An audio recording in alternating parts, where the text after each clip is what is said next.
This presentation is provided by the Pennsylvania Department of Labor and Industry and is being conducted by the Rapid Response Services Unit in conjunction with the Office of Unemployment Compensation Benefits. The purpose of this benefit rights interview presentation is to provide a general overview of the benefits available under the Trade Adjustment Assistance Reauthorization Act of 2015, commonly referred to as the TRADE Act. The TRADE Act is a federal program operated by the U.S. Department of Labor's Employment and Training Administration, the benefits of which are administered by the individual states. The TRADE Act provides additional benefits and assistance to eligible workers who have lost their jobs due to foreign competition. The process begins with the filing of a petition with the U.S. Department of Labor seeking coverage under the TRADE Act. That petition can be filed by a company official, a union official if applicable, 3 workers can collectively file a single petition, or the state's Workforce Development Agency can also file a petition on behalf of a work group.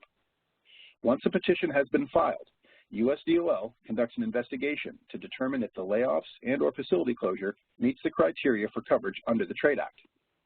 If it does, USDOL will certify the petition.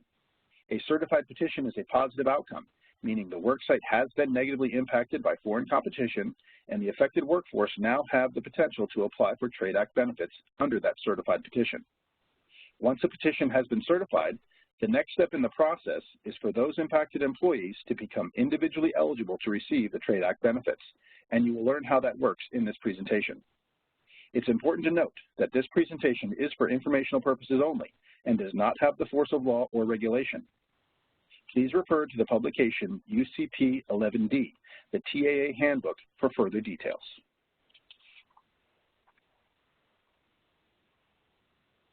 The purpose of the TRADE Act is to return adversely affected workers to suitable employment. Suitable employment under the TRADE Act is clearly defined as work that is at no less than 80% of final wages under covered employment with equal or higher skills. This definition is important because, as you can see, we don't just look at the money you made at your trade-impacted job. We also look at the skills you were using. For example, if you were a welder making $20 an hour at your trade-affected company, taking a minimum wage job in the food industry would not be considered suitable employment, and that is not the intent of this program. Remember, the TRADE Act is a reemployment program with the end goal of helping you regain suitable employment.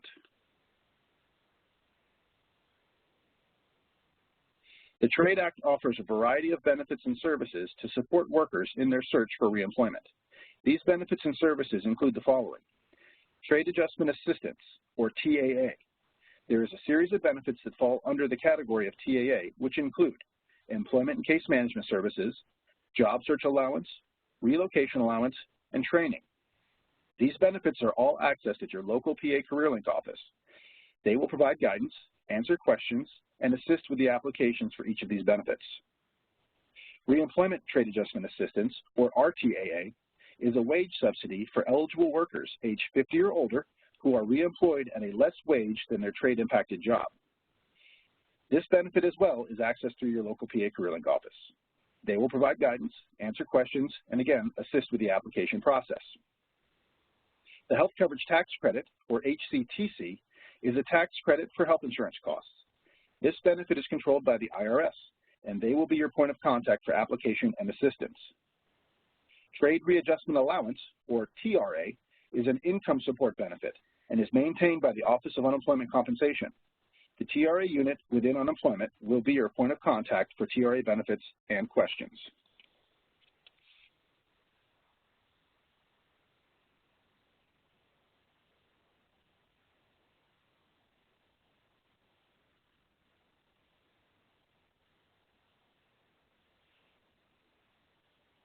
To receive any benefits under the TRADE Act, you must first submit an application to determine your individual eligibility for the benefits. In Pennsylvania, the application and determination process is a function of the Office of Unemployment Compensation's TRA unit. Once you submit your application, the TRA unit will review it and issue a formal determination. In Pennsylvania, that determination is known as a UC Form 8-57. To be eligible for TAA benefits, you must have a qualifying separation from trade-certified employment, with that qualifying separation occurring between the impact date and expiration date of the certified petition. The impact and expiration dates of a petition are established by USDOL as part of the written petition determination. With a few exceptions, the impact date is typically set at 1 year prior to the date the petition was filed. The expiration date is typically set at 2 years after the petition certification date. As long as your separation from the company occurred between that date range, you have potential eligibility to be covered by that petition. You must also have at least one total separation of 7 or more consecutive days, or a partial separation defined as a 20% reduction in hours or wages. To be eligible for TRA and or the RTAA benefits, you must have at least one total separation from that trade certified company. Adversely affected incumbent workers and those deployed for military service are special categories under Trade Act 2015 and should contact their PA Career Link office to review the UCP 11D TAA handbook for more information.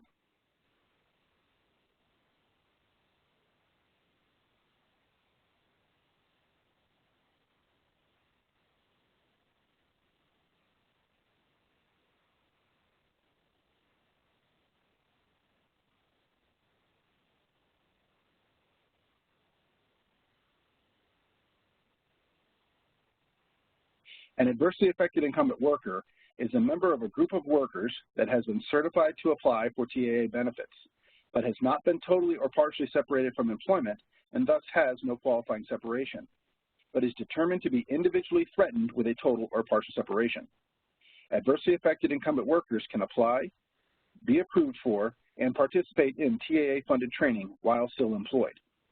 However, they must meet the 6 criteria for approval of TAA-funded training covered later in this presentation, and must continue to be individually threatened with a total or a partial separation.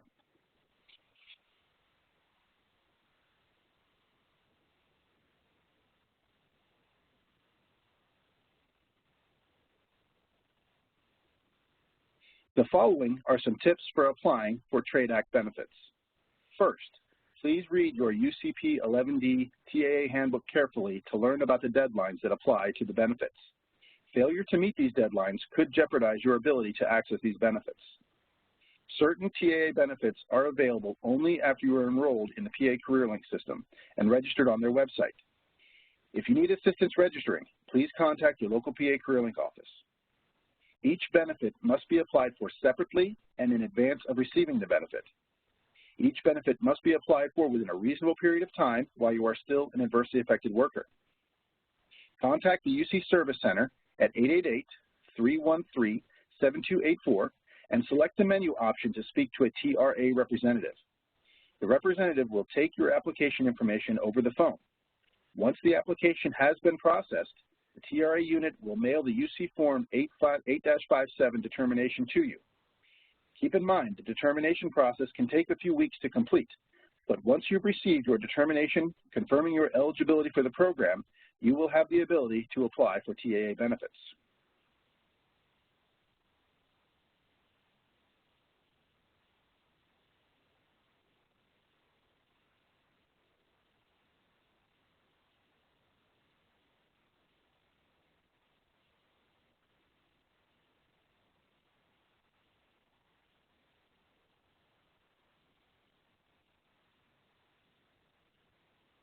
The first benefit under TAA is called Employment and Case Management Services.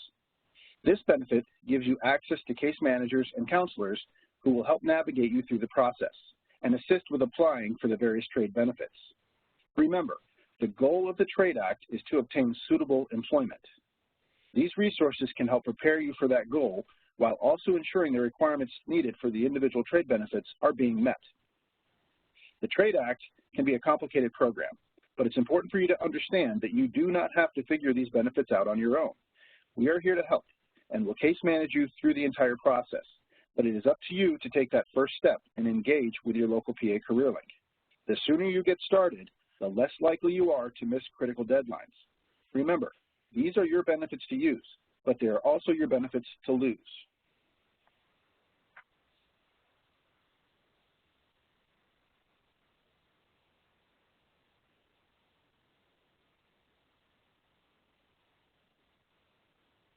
The second benefit available under TAA is called a Job Search Allowance. and it can help to reimburse a portion of your job search expenses when suitable long-term work is not available within your normal commuting area. Pennsylvania typically considers 50 miles one way from your residence to be your normal commuting area. So if you're searching for work outside a 50-mile radius from your home, you may be eligible to receive up to a 90% reimbursement of covered expenses, which include meals, lodging, and travel. There is a time limit associated with this benefit, which is typically 365 days from either the certification date of the petition or your most recent qualifying separation from the trade-affected company, whichever is later. Please refer to the UCP 11D handbook for more details about these deadlines.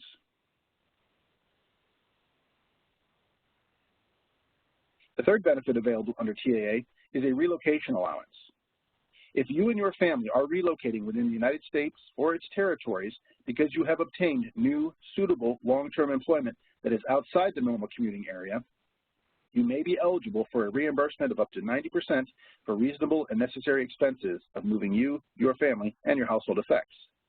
You may also be eligible for a payment equal to 3 times your average weekly wage, up to a maximum of $1,250.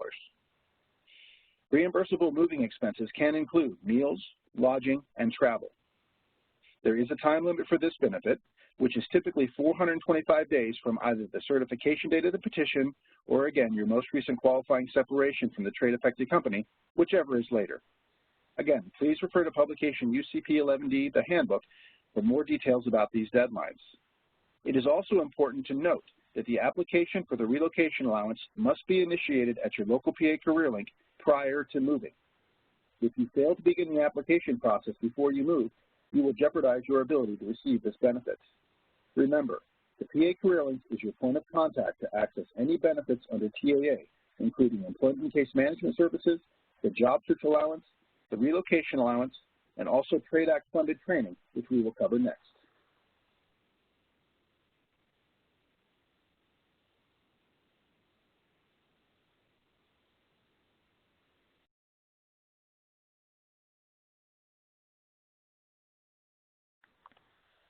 Trade Act funded training. If you are unable to obtain suitable employment, as defined earlier in the presentation, with your current education level and work experience, then Trade Act funded training may be an option. It is critical that you maintain documentation of your job search contacts and efforts, as this information is required by regulation as part of any application for Trade Act approved training.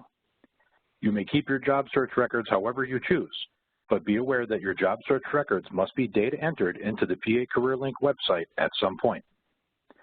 In order for a Trade Act occupational training application to be approved, 6 criteria must be met. 1, there is no suitable employment available, as documented by your job search efforts. 2, the worker would benefit from the training, meaning a skills gap would be addressed by the training. The worker is physically and mentally capable of undertaking, making academic progress, and completing the training, and the worker is career or occupation ready upon completing the training. 3, there is reasonable expectation of employment following the completion of training, meaning that it is linked to a demand occupation in the labor market in which the worker is expected to reside when the training program is completed. 4, the training is reasonably available, usually meaning training opportunities are available within the normal commuting area, currently defined as 50 driving mile radius from the worker's residence. Training outside of the normal commuting area may be approved, providing the total cost of training, including travel and subsistence expenses or temporary lodging, is reasonable. 5, the worker is qualified to undertake and complete the training. This will include a formal assessment of the worker's current skills in reading and math, and where UC and TRA income support will be exhausted before the completion if the worker has adequate financial resources. 6, such training is suitable for the worker and available at a reasonable cost. There is no hard cap to the cost of a training program. In determining whether the costs of a particular program are reasonable, first consideration must be given to the lowest cost training within the commuting area. When comparing 2 programs, they must be substantially similar in quality, content, and results. This criterion also requires taking into consideration the funding of training costs from sources other than TAA funds, such as scholarships and grants, and the least cost to TAA funds. Covered costs of training includes tuition, books, tools, academic fees, personal protective equipment, uniforms, specialty clothing or footwear. If a potential student must complete a medical exam, Department of Transportation physical, and/or vaccinations before being accepted into a training program, they should keep their records and receipts, as these costs will be included in the payment of TAA funds to the training provider and reimbursed to the student from the training provider. Training may be approved on a full-time or part-time basis. However, full-time training is required to be eligible for TRA weekly cash benefits. Full-time or part-time training status is determined by the training provider's standards. Training may be approved for up to 130 training weeks, that is, weeks spent in training, which may be longer than 130 calendar weeks. Previous post-secondary education or degree is not an automatic disqualifier for TAA-funded training. TAA can fund master's or graduate level courses or credits, but not PhD or doctoral level. Distance learning, online, or virtual programs are approvable, as long as there are methods to take attendance and the student is held to the same academic standards as a traditional student.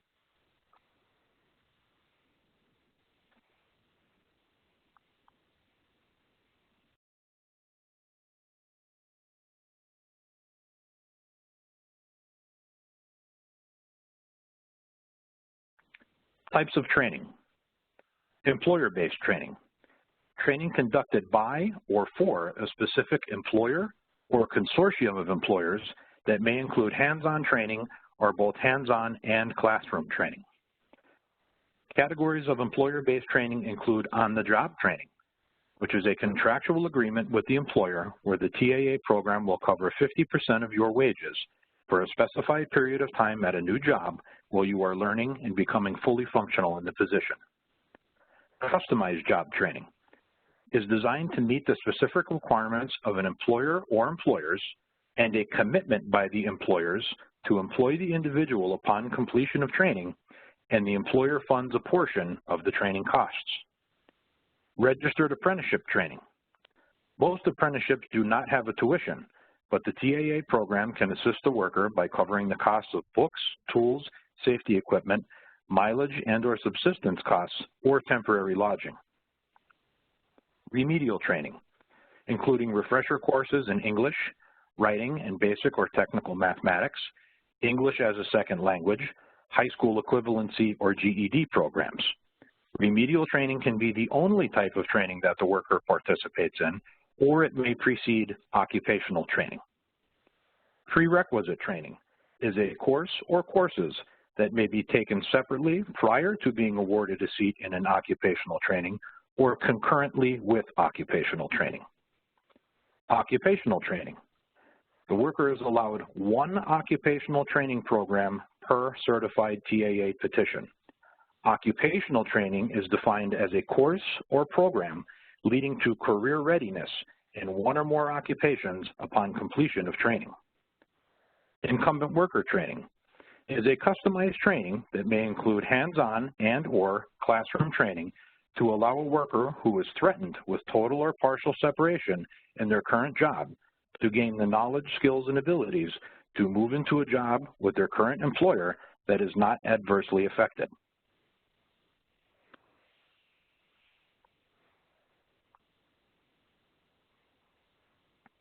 Approval of training. Costs of training will not be covered if you begin attending before you receive approval from Trade Act services.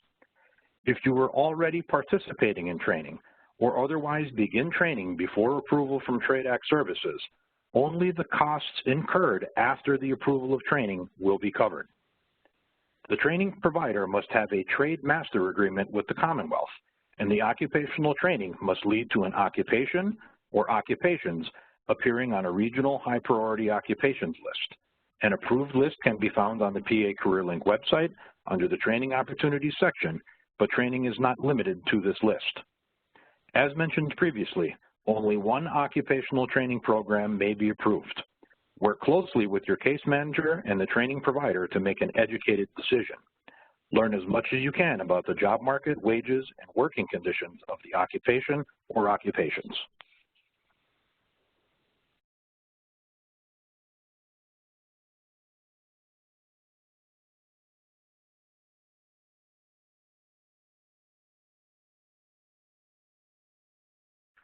Cash benefits while enrolled in training. In order to be eligible for any type of TRA income support benefits while participating in TAA-approved training, you must be enrolled in training by the last day of the 26th week from the petition certification date, or the last day of the 26th week from your most recent total qualifying separation from adversely affected employment at the certified employer, whichever date is later. You may not be able to meet the training enrollment requirement deadline through no fault of your own. As such, you may be granted a waiver of the training enrollment requirement in order to preserve your eligibility for TRA income support benefits while participating in TAA-approved training under one of the following three conditions.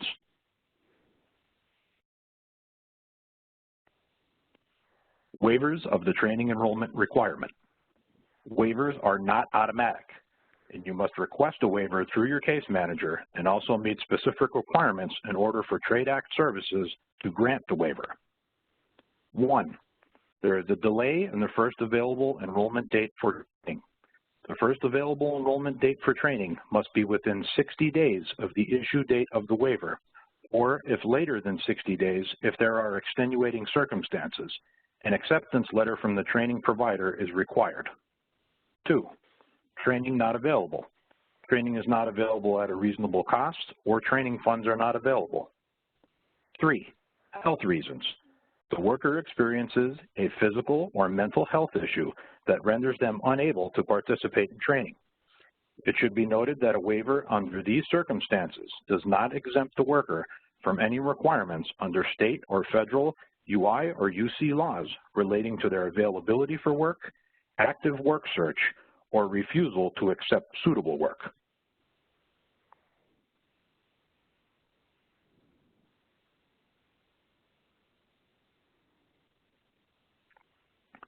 Reemployment trade adjustment assistance and the health coverage tax credit. Please refer to the Reemployment Trade Adjustment Assistance handout for additional important details. RTAA is a wage subsidy cash benefit for trade-affected workers that are age 50 or older at the time they obtain new full-time employment that pays less than their trade-affected job. The worker must be projected to earn less than $50,000 in annual gross wages from base pay, excluding overtime, bonuses, profit or gain sharing, and similar payments. The worker can receive up to 104 weeks of payments within the eligibility period, or a maximum of $10,000 in payments, whichever comes first.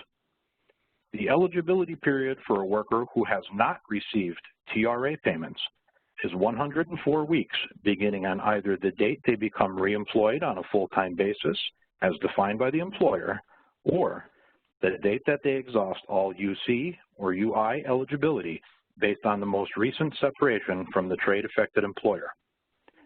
If the worker does receive TRA payments, the 104-week eligibility period and $10,000 maximum monetary benefit will be prorated based on the number of weeks of TRA payments received. A worker can participate in training and receive TRA payments prior to receiving RTAA. However, once a worker has received an RTAA payment, they are no longer eligible to receive TRA cash benefits. Special note, a worker who is not yet age 50 at the time they begin new employment, but later reaches age 50, sometime during the 104-week RTAA eligibility period, may be eligible for RTAA.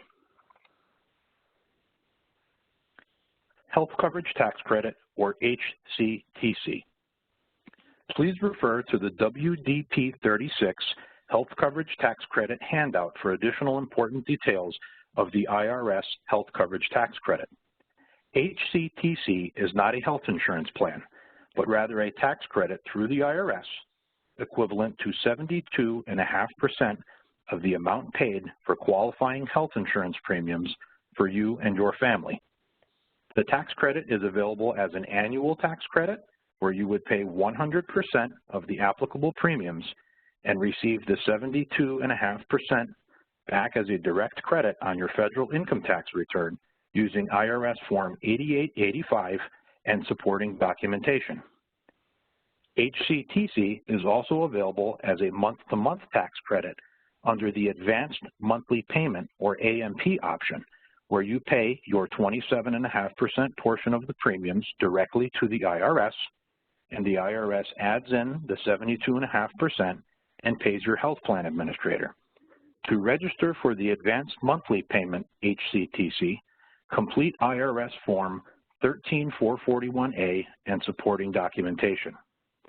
Be aware, it may take the IRS 4 to 6 weeks to process your Advanced Monthly Payment, or AMP, registration, and you must continue to pay 100% of the monthly premiums for your health insurance during that time.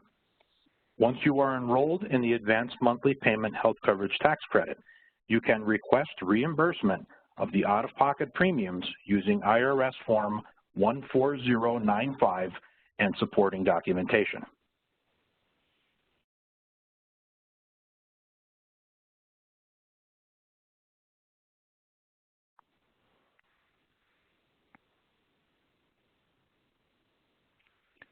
Review of TAA benefits. If you are not yet separated from your trade-affected employment as of the date you are receiving your Trade Act Benefits Rights Interview, or BRI, once you are laid off and have filed an application for unemployment compensation benefits, you must contact the Trade or TRA unit at the UC Service Center by telephone to request your TAA Individual Eligibility Determination, also known as the Form FP 857. At this time, you cannot request a determination via the internet, and it does not happen automatically when you file your claim for unemployment compensation benefits.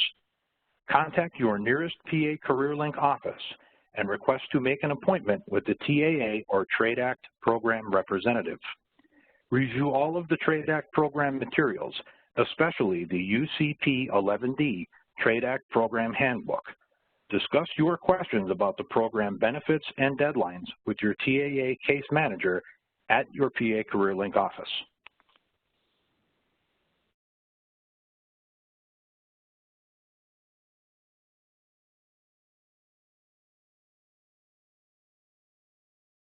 TRA is commonly referred to as TRA Weekly Cash Benefits or TRA Cash Benefits. TRA is not an extension of unemployment compensation and has different eligibility requirements. TRA provides income support while a worker participates in Trade Act approved training, unless waived from the training enrollment requirements or after completion of Trade Act approved training. Unemployment compensation benefits and trade readjustment allowances may not cover the entire period of training. It's important to know where you are in both programs and to talk to the person at the CareerLink who is helping you decide what to do.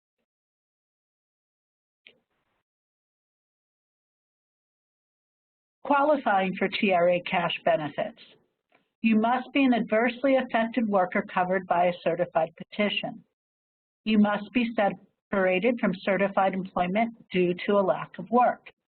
You must enroll in training or be under a waiver before the later of the end of the 26th week after the certification date or the end of the 26th week after your most recent qualifying separation from the affected employer. You must have worked for the certified employer for at least 26 weeks in the 52 weeks prior to the separation date. You must have earned at least $30 or more in each of the 26 weeks worked for the certified employer.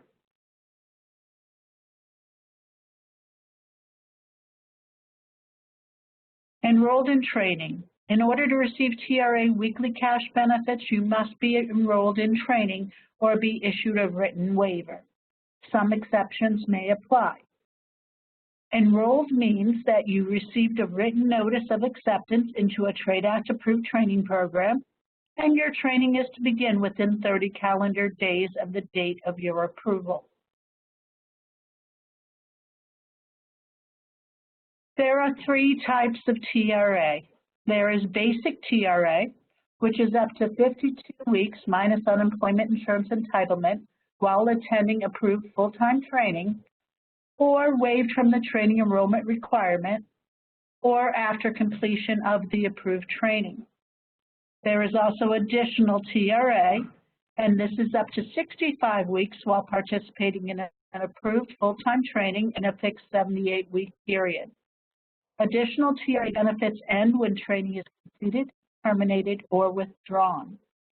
There is also completion TRA, and this is up to 13 weeks in a fixed 20-week period while participating in approved full-time training if it is required to complete the training. You always go through these different types of TRA in that order. It's not a menu that you pick one from, but you always start with basic, then move on to additional, and then move on to completion.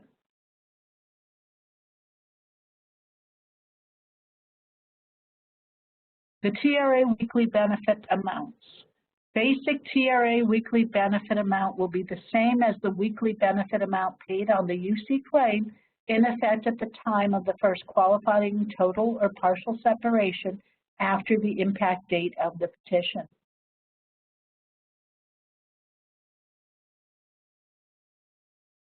Deductions from TRA.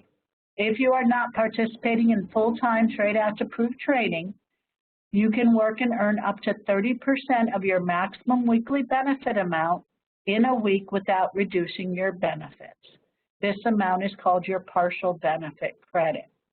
Any amount earned over the partial benefit credit will be deducted from the weekly benefit amount dollar for dollar. If you are participating in full-time Trade Act approved training, you can work and earn up to the combined total of the maximum weekly benefit rate plus the partial benefit credit before your weekly benefits are reduced.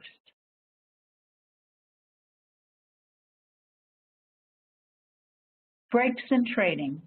If there is a scheduled break in training, you may be paid basic or additional TRA weekly cash benefits if it is scheduled by the training school, you are participating in training immediately before and after the break, and it does not exceed 30 calendar days, with exceptions.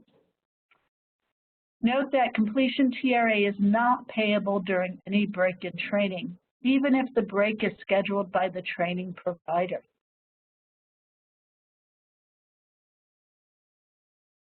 Appeal rights.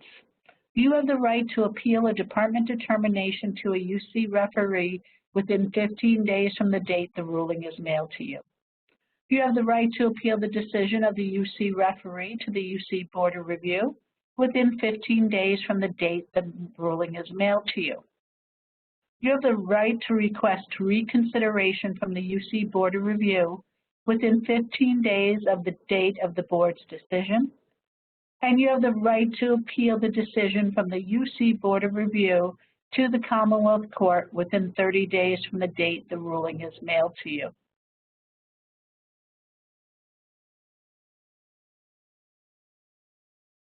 Summary of TRA cash benefits. In order to receive any TRA cash benefits, you must be enrolled and participating in Trade Act approved full-time training. That's for all 3 levels. Or have successfully completed Trade Act approved training and be conducting weekly work searches. Remember, this is only at the basic TRA level. Or be waived from the training enrollment requirement and conducting weekly work searches. Once again, this is only at the basic TRA level. If you do have any questions, please feel free to contact us. Our contact information is below. Please contact us if you do have any questions. Thank you.